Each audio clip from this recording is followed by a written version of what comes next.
بسم اللہ الرحمن الرحیم۔ مالی تنگی اور قرض ختم کرنے کا وظیفہ۔ سوال: ہمارے گھر کے مالی مسائل کافی زیادہ ہیں، اوپر سے قرضے بھی ہیں، اس کے حل کے لیے کوئی طریقہ بتلا دیجیے۔ جواب: مالی تنگی دور کرنے اور قرض کی ادائیگی کے لیے درج ذیل چند باتوں پر عمل کریں، انشاءاللہ ان کی برکت سے مالی تنگی بھی دور ہو جائے گی، مال میں برکت بھی آئے گی اور قرض کے بوجھ سے خلاصی بھی ہو جائے گی۔ نمبر 1، سب سے پہلے گناہوں سے توبہ کریں اور استغفار کی کثرت کریں۔ استغفار کی کثرت سے مال و اولاد میں ہر طرح کی خیر و برکت کا وعدہ قرآن مجید میں موجود ہے۔ ایک بار ایک شخص امام حسن بصری رحمۃ اللہ علیہ کے پاس آیا اور ان سے شکایت کی کہ آسمان ہم پر بارش نہیں برساتا۔ انہوں نے جواب دیا، اللہ کی بخشش طلب کرو، یعنی استغفر اللہ کرو۔ پھر ایک اور شخص ان کے پاس آیا اور کہا، میں غربت کی شکایت کرتا ہوں۔ انہوں نے جواب دیا، اللہ کی بخشش طلب کرو۔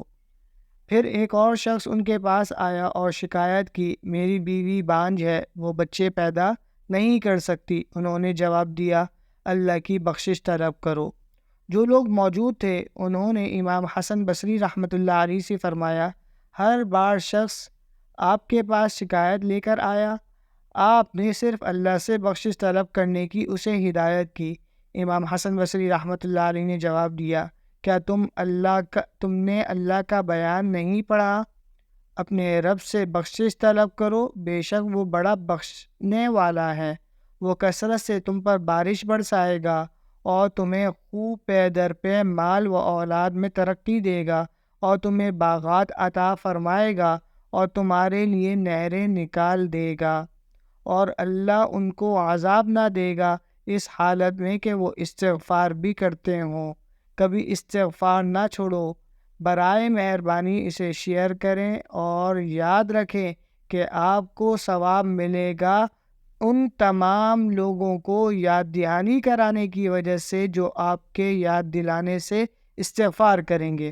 رسول صلی اللہ علیہ وسلم نے فرمایا کہ اگر کوئی مسلسل بخشش طلب کرے تو اللہ اسے ہر تکلیف سے، بے چینی سے آرام دیتا ہے اور وہاں سے اسے رزق فراہم کرے گا جہاں سے اس نے کبھی گمان بھی نہ کیا ہو۔ نمبر 2، نماز و روزے کی پابندی کریں۔ نمبر 3، زکوٰۃ واجب ہے تو وقت پر ادا کریں۔ نمبر 4، سود سے دور رہیں۔ نمبر 5، روزانہ مغرب یا عشاء کے بعد سورہ واقعہ پڑھا کریں۔ نمبر 6، اگر داڑھی منڈاتے یا کترا کر ایک مچھ سے کم رکھتے ہیں تو اس سے بھی توبہ کریں۔ نمبر 7، درج ذیل اوراد میں سے جو پڑھ سکیں پڑھیں، روزانہ 21 بار پڑھیں۔ اللہم اکفنی بحلالک عن حرامک واغننی بفضلک عمن سواک۔ ہر نماز کے بعد یہ دعا پڑھیں، اللہم انی اعوذ بک من الہم والحزن واعوذ بک من العجز والکسل واعوذ بک من غلبۃ الدین وقہر الرجال۔ فقط واللہ اعلم۔ Subscribe now and press the bell icon. Never miss an update.